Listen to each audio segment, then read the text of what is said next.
Balandžio 21 rytmetį, vykstant antros Velykų dienos pamaldoms, mišios staiga nutraukiamos ir pradeda gausti Lietuvoje bažnyčių varpai. Kas tai? Kataklizmas? Karas prasidėjo? Ne. Mirė 266 popiežius Pranciškus I, gimęs kaip Jorge Mario Bergoglio. Ir dabar prasidėjo tuščiojo apaštališkojo sosto periodas, dar vadinamas sede vacante. Dar dieną anksčiau popiežius palaimina tikinčiuosius iš balkono Švento Petro aikštėje Vatikane ir paryčiais jau iškeliauja pas savo kūrėją. Kas tai? Sutapimas ar sakralinė auka? Tikriausiai to nesužinosime, tačiau nuo amžių amžinųjų buvo laikoma, kad mirti per Velykas tai yra didelis palaiminimas. Apie 220 kardinolų iš visų pasaulio kampelių susirinks į iškilmingas popiežiaus laidotuvės. Ir netrukus po laidotuvių jie niekur neišvažiuos, negrįš namo, o užsidarys Siksto koplyčioje. Prasidės eilinė konklava, tai yra naujojo popiežiaus rinkimai. Ir kadangi šis kanalas yra istorinių fantazijų kanalas, tai galim sau leisti truputį pafantazuoti ir paspėlioti, o kokie šansai, kad turėsime pirmąjį lietuvišką popiežių. Tikriausiai pasijuoksite, bet kai išklausysite laidą iki galo, galbūt pagalvosite, kad tie šansai netokie ir prasti, bet jau geriausi per visą krikščionybės istoriją. Važiuojam.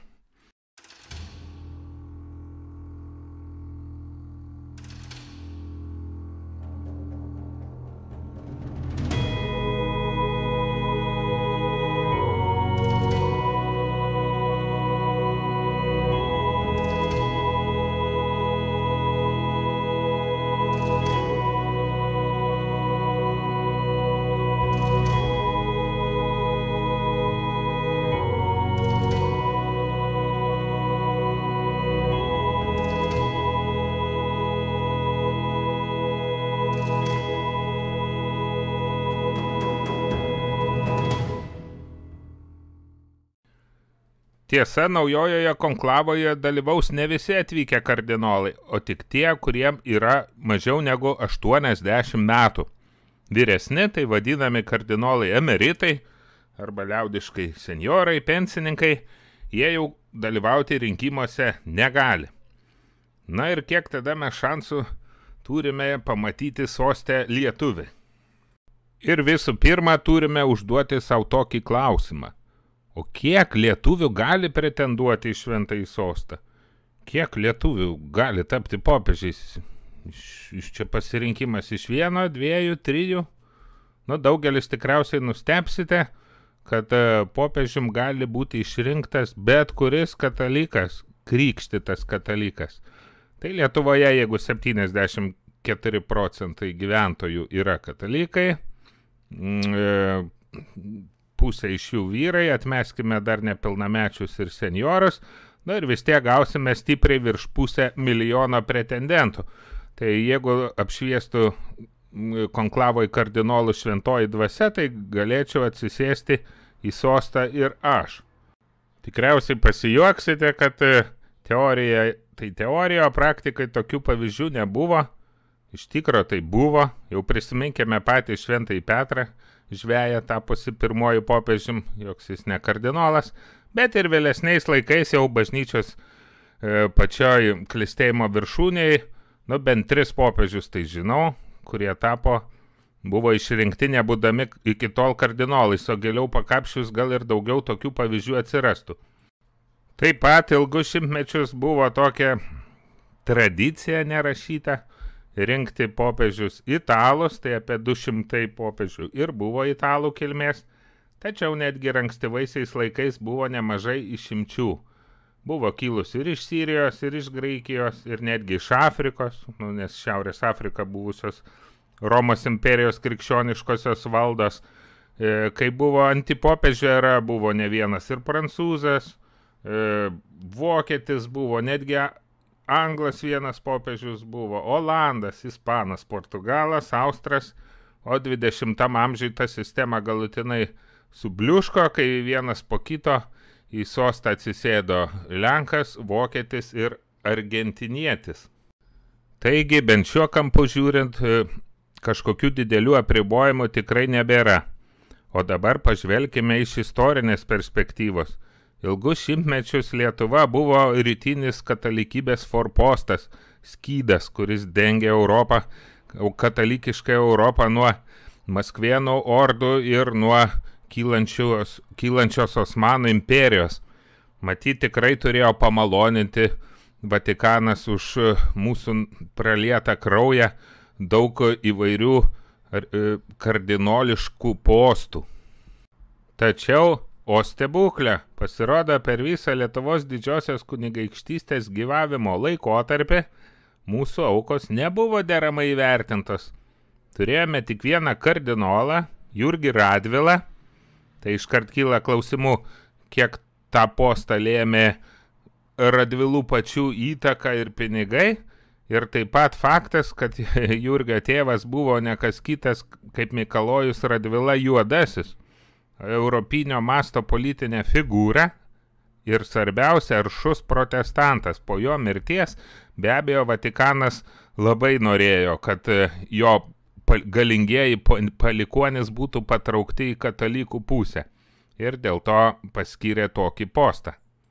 O žlungant abiejų tautų respublikai iš viso buvome paaukoti, palikti pravoslavam suvalgyti.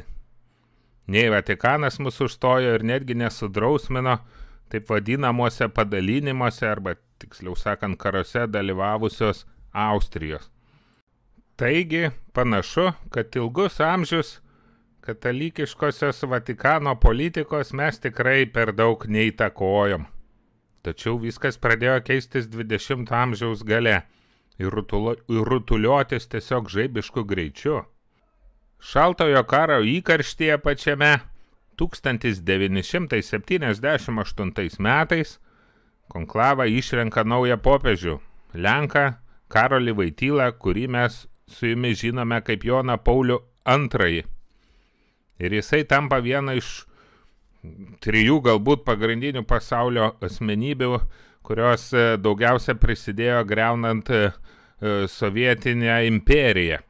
Maža to, Tarybų sąjungai galutinai dar nesubirėjus 1988 metais popiežius drąsiai paskiria antrą Lietuvos istorijoje kardinolą Vincentą Sladkevičių. Tačiau Sladkevičius buvo jau garbaus amžiaus ir ne vienoje konklavoje nespėjo sudalyvauti. Bet Jonas Paulius II 20 amžiaus pradžioje netrukus prieš savo mirtį paskiria Lietuvai naują kardinolą Audrių Bačkį. Ir naujasis kardinolas sudalyvauja netgi 2 konklavose. Tiek Benedikto XVI išrinkime, tiek Pranciškaus I. Taigi Lietuva pirmą kartą per katalikybės istoriją pradeda įgauti politinį svorį, nors kažkokią balso teisę. Ir nors mūsų krašte popiežius Pranciškus buvo vertinamas ne visai vienareikšmiškai tiek dėl savo gan kontroversiškų pasisakymų, tiek dėl gana pasyvios laikysenos Europos atžvilgių, ypač kai čia ištiko didelė dvasinė krizė ir kyla grėsmė iš rytų. Tačiau paradoksalu, kad būtent jis yra galbūt iš visų tų 266 istorijos popiežių antras pagal palankumą Lietuvai. Jisai ne tik apsilankė Lietuvoje, kas buvo apskritai per visą 1000-metę Lietuvos istoriją tik antras popiežiaus vizitas apskritai, tačiau per savo pontifikavimą paskyrė dar 2 naujus kardinolus. Vienas iš jų būtų Tamkevičius, tai yra irgi jau emeritas, tai negali dalyvauti konklavoje. Tačiau antrasis labai jaunas, pagal bažnyčios požiūrį labai jaunas, 5 kardinolas pagal jaunumą pasaulyje šiuo metu, tai būtų Rolandas Makrickas. Tiesą sakant, Lietuvoje apie Rolandą Makricką mes iki tol pakankamai mažai ir girdėjome. Jis nebuvo iš tų, kaip sakoma, populiariųjų kunigų, kur matome vis žurnaluose ar per televizijos laidas. Ir kitas dalykas, kad jo veikla buvo mažai susijusi su Lietuva. Pasirodo, jis buvęs ir, kaip čia pavadinti, Vatikano ambasadorius įvairiose šalyse.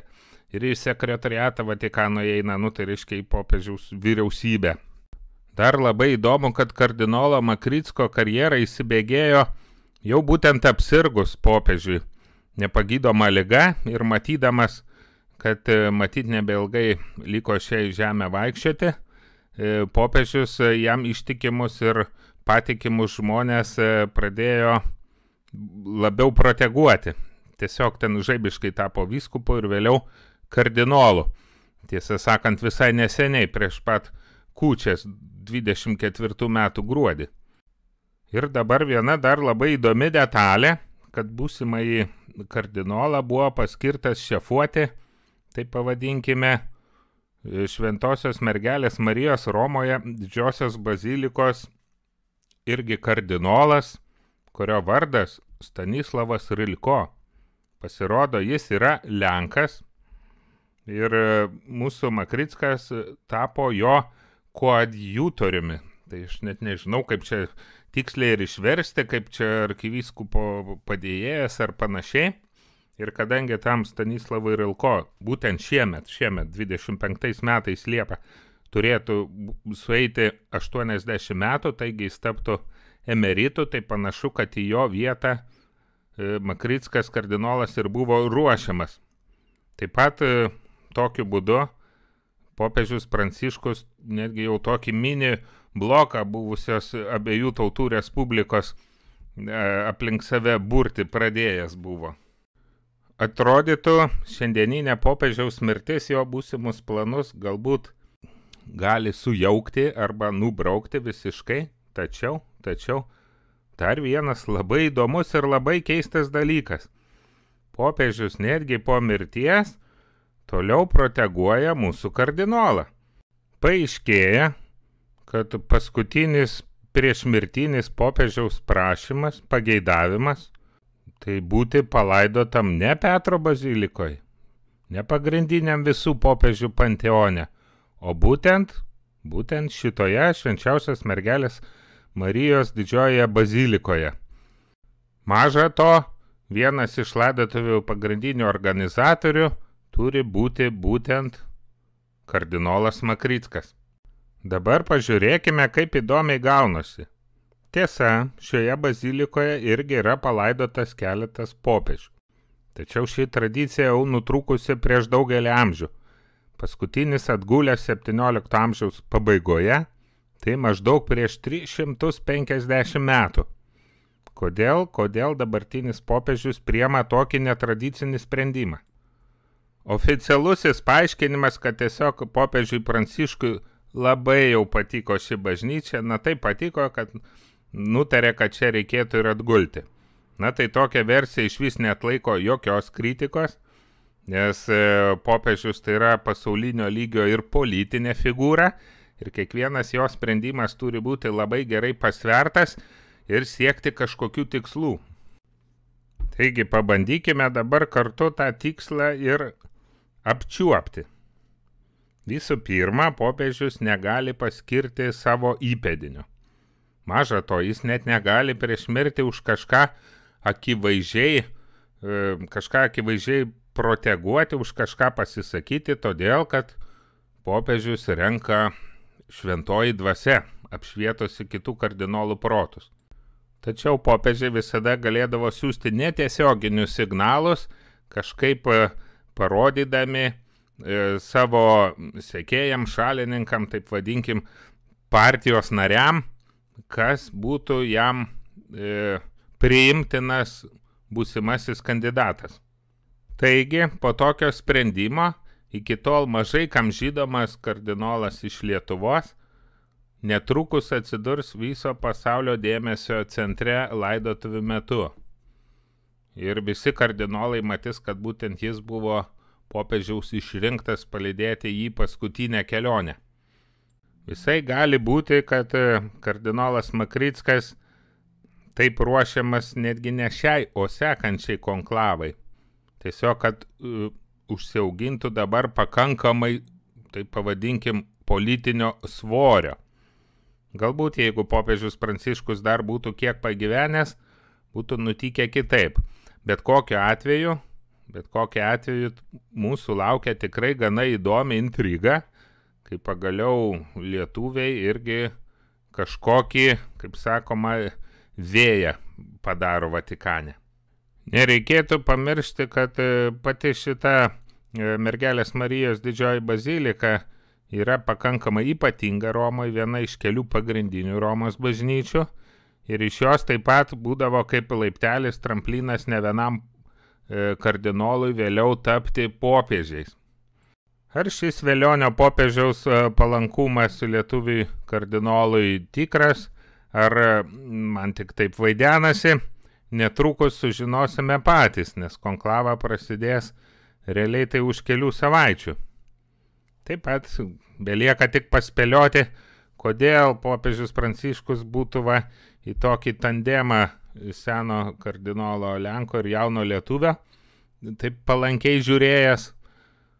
Pagal tai, kad pastaraisiais metais, ir lygai progresuojant, ir popiežiaus pasisakymai santūresni tapo, galbūt jis pats suvokė, kokią krizę Europoje katalikybė patiria ir kad ne tik ideologinę, bet net ir fizinę grėsmę jau jaučia. Galbūt taip jis tikisi pakartoti fenomeną Jono Pauliaus II, kadangi būtent rytų Europos tikėjimas yra kur kas vis dar stipresnis ir tvaresnis negu vakariečių ir galbūt taip tikisi įpūsti naują ugnį tikėjimą europiečių ir galbūt sustabdyti grėsmę iš rytų. Belieka tik spėlioti, palaukime ir sužinosime. Ačiū kol kas už dėmesį, netrukus jau bus sumontuota nauja laida apie mum įprastas keliones po istorinės Lietuvos vietas. Iki.